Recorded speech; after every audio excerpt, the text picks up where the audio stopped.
Hello everyone. I'm Dr. RMD, Pediatric Resident at PGIMER.RML Hospital, New Delhi. And this is the 10th video in the series Debunking the Myth, that is INI CET previous year question analysis along with revision strategy for the upcoming INI. So far we had seen 9 subjects. Okay, the first video was based on pan subject analysis and the rest videos we had seen subject wise. So we have come to the 10th important subject, that is physiology. We'll see how physiology has performed over the past 7 INI CET question papers. So the title of this video I have kept it as 3 topics in physiology, that is equal to 65% INI CET previous year questions. You'll see that in the upcoming slides. So this is the data from November 20 till November 2023 INI CET question papers, and you'll note that total 76 questions have been asked. In relation to anatomy, where 91 questions were asked, physiology 76 questions are only asked. Okay, and every year the number of questions are between 10 to 12. Okay, it fluctuates between this range only, but more or so it is constant between 10 to 12.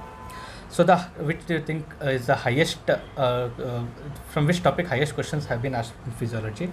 The topic is general physiology. So there is no doubt in that. 1/3, that is 33% of the questions were asked from general physiology only. So your first thing is to go to general physiology and start studying general physiology from today. Okay, so you see how consistently general physiology questions have been asked. In 1 year, up to 7 questions were asked out of 200 questions. 7 questions were just asked from general physiology.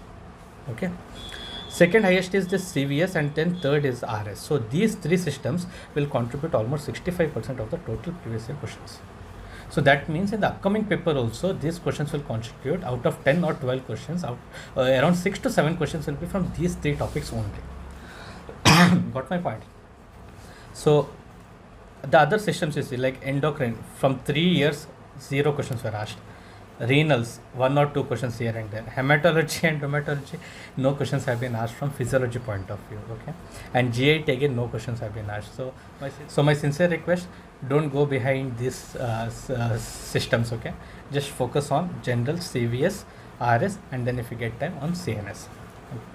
So what about the clinical and image based questions in physiology? You will note that there are very few clinical based questions, so most of them are one liners, but then images are also 11 questions, and most of them have been asked from general, and these are mainly graphs. Okay, so expect many problem based questions from general physiology. Also 3 problem based questions, total 7 problem based questions have been asked from physiology, and this RS questions, problem based, were like related to exercise intolerance and FVC calculation, FEV1 calculation. So all those respiratory parameters that you get, those calculation. Okay, CVS was based on BP, this Laplace law, and these physiological laws around these blood vessels. Okay, related to that. And general physiology questions were based on concentrations, osmolality, homeostasis. Okay, these questions were asked. So if you see the INI CET trend for physiology, more or less same number of questions were asked. So this year also you can expect 10 to 12 questions, and out of that 6 questions will be from general physiology. Okay, around 5 to 6 questions will be from general physiology alone. So topic wise, again I said general physiology along with RS and along with CVS will constitute around 65%. Okay, what are the other topics that you should focus on? If you get time, focus on CNS. Okay, rest of the topics you can answer with your existing knowledge of pathology and medicine. So what are the very important topics in physiology? So I have divided the topics as general physiology and systemic physiology. So in general physiology, the most important thing is membrane potential. Membrane potential, action potential, membrane potentials are very important. It may be nerve potential, it may be cardiac potentials, or it may be muscle potential. So whatever it is, study that. Second is muscle contraction. It has been asked many times. This coupling mechanisms and all have been asked many times. Cell organelles have been asked 3 times. Cell organelles, a topic no one reads. You can't afford to lose marks here. Intercellular connections like zona occlude and zona adherens. Okay, that has been asked twice. Muscle fibers, again I'll include it in muscle contraction only.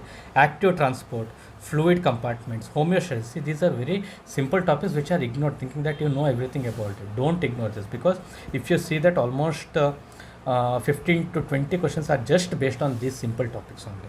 Okay, then coming to type of gland, secondary messengers, glucose transporters. So all these are general physiology topics which you tend to miss, which you shouldn't miss. Give more importance to general physiology, then go to systemic physiology.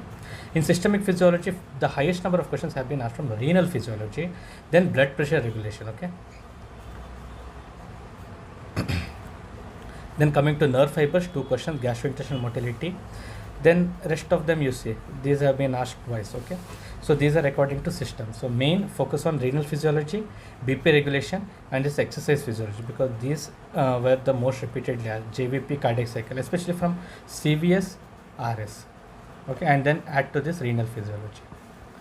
These are the most important asked questions. So what is the revision strategy? First, go to general physiology, go through the problems of general physiology, go through the graphs, go through the easy concepts also, because these easy concepts can be difficult in exams.